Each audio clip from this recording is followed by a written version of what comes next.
Bueno, vamos a iniciar entonces la ronda de preguntas con las personas que se inscribieron previamente. Empezamos entonces con el señor Joaquín Ibarz de La Vanguardia de España. Y se prepara para preguntar, Silvia Fernández del Canal 7 de Argentina. Empieza la prensa extranjera con estas preguntas.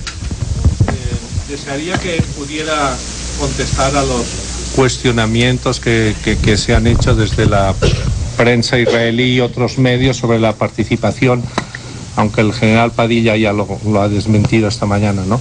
La participación de agentes israelíes en el operativo, y también qué participación ha tenido la CIA o algún otro organismo norteamericano en el operativo, por favor.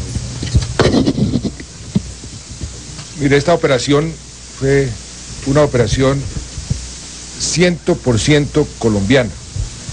Fue planeada por personal de nuestra inteligencia militar, ejecutada por colombianos. Ahí no hubo ningún extranjero que participara ni en la planeación ni en la ejecución de la operación. No es cierto, es absolutamente falso que cualquier ciudadano israelí o el gobierno israelí nos hubiese ayudado en esta operación. Los Estados Unidos fueron informados unos 10 días antes de realizarse la operación, inclusive menos, una semana antes. Yo le informé personalmente en mi casa al embajador en presencia del general Padilla. ¿Por qué le informamos? Porque el presidente Uribe le había prometido al presidente Bush que cualquier operación donde estuvieran involucrados los norteamericanos se le avisaría al gobierno norteamericano, al presidente Bush, y por eso le informamos al embajador.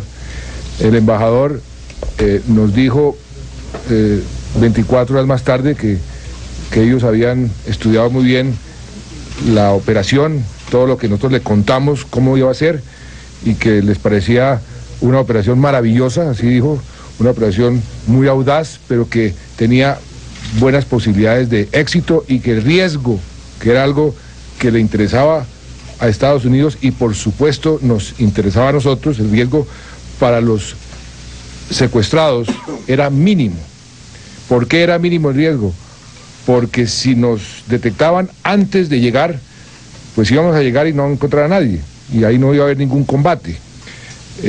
El único riesgo era el de ser detectados en el momento de la transferencia, lo que ustedes vieron aquí, que alguien hubiese sospechado, esto no concuerda con X, con Y, y ahí nos hubieran detectado. Pero ahí tampoco había riesgo para los secuestrados porque ellos estaban armados, la gente nuestra no estaba armada y no iba a haber combate. Por eso el riesgo para los secuestrados siempre fue mínimo. ¿Qué participación tuvo Estados Unidos? Yo diría que ninguna. Solamente nos ayudaron a poner en el helicóptero 2 aparatos para poder, en caso de emergencia, transmitir una señal de una especie de SOS, de emergencia, pánico. Y Estados Unidos mantuvo un avión en el aire de plataforma de inteligencia como lo ha mantenido durante mucho tiempo en muchos sitios, en muchas operaciones, pero ellos no participaron en esta operación. ¿Puede aclarar ya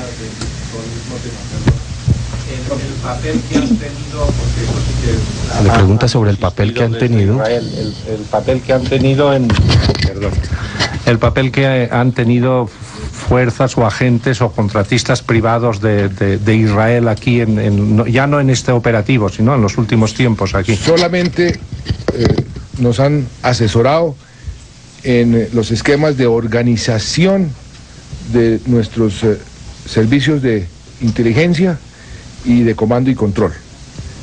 Es una asesoría simplemente sobre el tipo de organización. Aquí no hay agentes israelitas operando con nuestras tropas, no hay agentes de inteligencia israelitas haciendo inteligencia en Colombia, solamente hay unos asesores que nos ayudaron a reorganizar, por así decirlo, nuestra inteligencia y nuestro sistema de comando y control. A eso se limita. Versiones vinculadas con el pago de 20 millones de dólares a distintos sectores para la liberación justamente de los cautivos.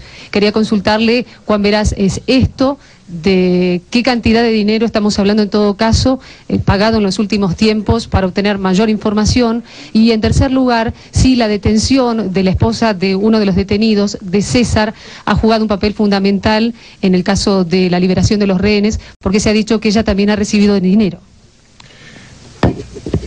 Toda esa información es absolutamente falsa.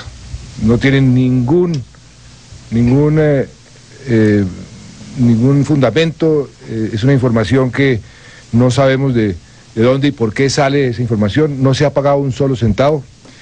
20 millones de dólares, pues la verdad yo le digo que hasta habría salido barato, porque habíamos ofrecido hasta 100, si nos hubiesen entregado y no hubiéramos tenido que hacer semejante operativo.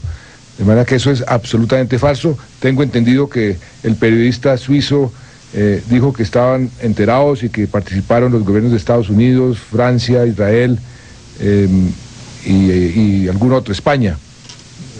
Tengo entendido que todos los países han negado categóricamente esa versión.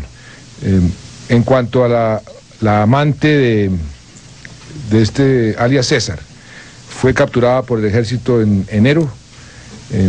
Hasta ahí sabemos, no tuvo nada que ver, no ha sido contactada para esta operación, no se le ha pagado un solo centavo, y en ese sentido, pues esa información carece totalmente de veracidad.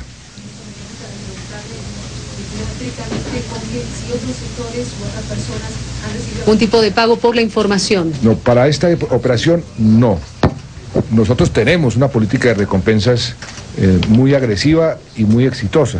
Nosotros pagamos por información y hemos pagado millones de dólares a mucha gente por información de todo tipo.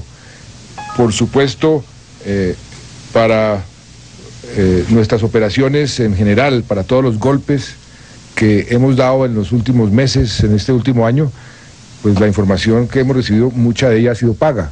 Eso es cierto y no tenemos ningún problema. Si hubiésemos pagado en esta ocasión, eso lo anunciamos porque nos interesa que la gente entienda que sí pagamos y que pagamos por información. Por ejemplo, en el caso de alias de este señor Iván Ríos, el tal Rojas, ahí hubo una controversia sobre si pagamos o no pagamos y decidimos sí pagar para que la política de recompensas mantenga su credibilidad.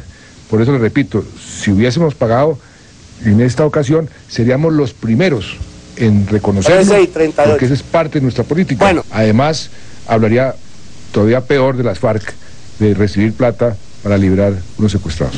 Pregunta al periodista Simón Romero del New York Times y se prepara para preguntar Consuelo Saavedra de la Prensa de Chile. Ministro, buenas tardes.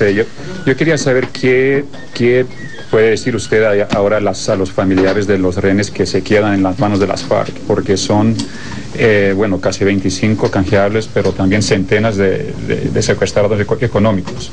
Y bueno, si ellos corren algún peligro ahora después de esa operación.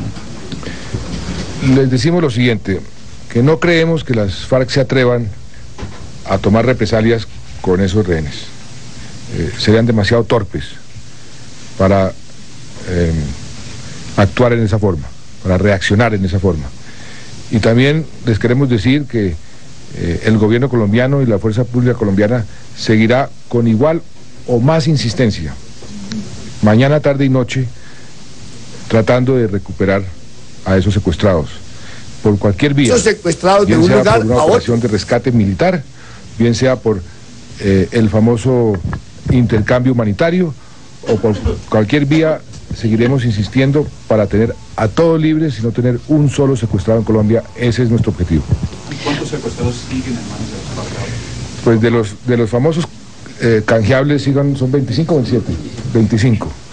Y tienen algunos secuestrados de tipo económico, porque ellos usualmente se han financiado también con el secuestro.